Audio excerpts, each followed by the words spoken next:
Well, hello, my kindergarten friends, and welcome back to Library Class at Home with Mr. S. This is our last full week of school. That means this is our last Tuesday together. And during this week, I am reading you my favorite stories. This one I really like to read a lot. It's called Hubert the Pudge, a Vegetarian Tale.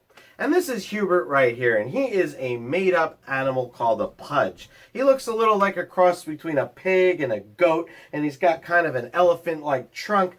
It's a completely made-up thing, but this is a very funny book, and I like it a lot. I like reading it a lot. You know, on the inside cover, every time I show it to my classes, they always look at this and they go, "Oh, Mr. S, somebody drew all over your page with crayon." But that's not the case. The author and the illustrator, Heinrich Drescher, he's the author and the illustrator, he decided to illustrate it with crayons. So it looks a lot like scribble and crayon drawings, and it should. That's what it's supposed to look like. So here we go. This is Hubert the Pudge. Hubert the Pudge grew up on Farmer Jake's Pudge Processing Farm. Actually, to say that he grew up would be wrong, because pudges never get a chance to fully grow up. While they were still young, they are trucked off to the meat factory, where they are processed into TV dinners, microwave sausage links, and other greasy food products.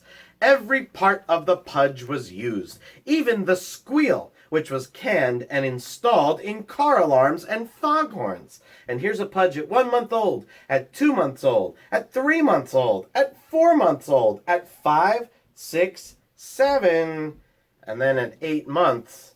This man is eating him. My goodness. One day each year, while the barn was being cleaned, the pudges were allowed to play in the yard, eating fresh clover, daffodil, and cobwebs. Pudges love cobwebs. Do you know what a cobweb is? I know what a cobweb is. It's like a spider web, but not with a spider living in it. So it's like an old spider web. That's a cobweb. Pudges love to eat them. They dreamed of life on the other side of the tall fence, a place where no pudge's knuckle had ever trod. Out in the grass beside the fence, Hubert was chomping on juicy spring cobwebs when he suddenly saw a small hole in the fence. Quicker than you could say fried pudge chops, Hubert squeezed through the hole and dashed for freedom. Swiftly he ran through the meadow. Thistles tickled his chubby belly. The wind whistled in his ears. His short legs propelled him with great speed, and before nightfall he reached the great green jungle. Hubert spent his first day frolicking in the forest, feeding on luscious grass, exotic orchids, and skunk cabbages. But when night fell, Hubert huddled under a banana tree trying to sleep. But the freaky night sounds kept him awake. He heard hoot, hoot, howl, and sss. The jungle was most definitely alive. Poor Hubert, he looks very scared. In the morning, though, he introduced himself to the owners of the creepy night sounds. They weren't creepy at all. They showed him all the fun and yummy foods in the jungle. And we got a monkey and a snake and a bird and something that looks weird, and an elephant, and this crazy looking thing. A lot of friends for Hubert in the jungle. Soon Hubert was taller than a boa constrictor is long, and wider than a hippo. The bigger he grew, the more he ate, and the more he ate, the bigger he grew. Until one fine day, Hubert had become the first full-grown pudge since ancient times. He was giant. He was humongous. He was super chunky-normous. He was big enough to give pudgy-back rides to elephants. His days were spent chomping coconut trees without a care in the world. Wow, boys and girls, that is a big pig monster. Pudge. Well, it's a big pudge, thank you, Mrs. S. Well, almost without a care. Sometimes at night, memories of his doomed friends at the farm came flooding back to Hubert. One particularly bad night, he was overcome with sadness and cried a river of tears. Now I wonder what he's going to do. He's not a little animal anymore. In fact, he's so big he could give pudgy-back rides to elephants, and elephants are really big. So what do you think he's going to do, boys and girls? He's worried about all his friends back at the farm, and he's huge. Do you think he might return for revenge? Uh-oh. The next morning, Hubert could stand it no longer. With a blast from his trunk, he summoned all the other animals to help rescue his friends. They tromped out of the jungle. As they crossed the savannah, this time it was the palm trees that tickled his belly. All night they marched. By morning, they arrived at Farmer Jake's Pudge processing farm. Oh boy.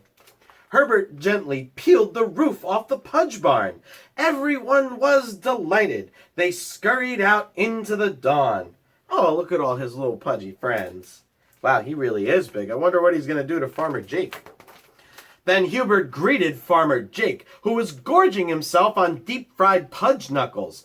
When he saw Hubert, he nearly choked. After making him promise to stop picking on Pudges and find something better to do with his life, Hubert let Farmer Jake back down. And he's saying, "Say, Uncle," and Farmer Jake is like, "Uncle, Uncle, oh, don't eat me." I don't know. From that day on, everything changed at the farm. The Pudge processing was put to an end. All Pudges were allowed to roam freely, growing bigger and bigger to their natural size, just as Hubert had. As for Farmer Jake, he stopped eating Pudge and started to work out at the gym. That's where he met Heidi, his trainer. They fell in love and were married. So that's what he looked like going in. And after stopping to eat Pudge and working out, that's what he looked like coming out. My goodness, he's handsome. And Heidi, well, she's beautiful. No? No, Mrs. S? Keep going. Together, they started Jake and Heidi's Tofu Hot Dog Company. They hired Pudges to turn the giant tofu mill. They were paid in cobwebs, of course. Their tofu hot dogs were a rip-roaring success because they were healthful and tasted much better than the real thing. Everyone lived happily and healthfully ever after, especially the Pudges.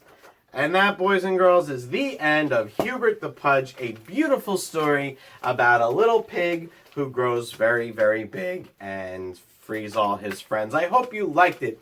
It's one of my favorites because it's a little crazy looking, and I love to read this story.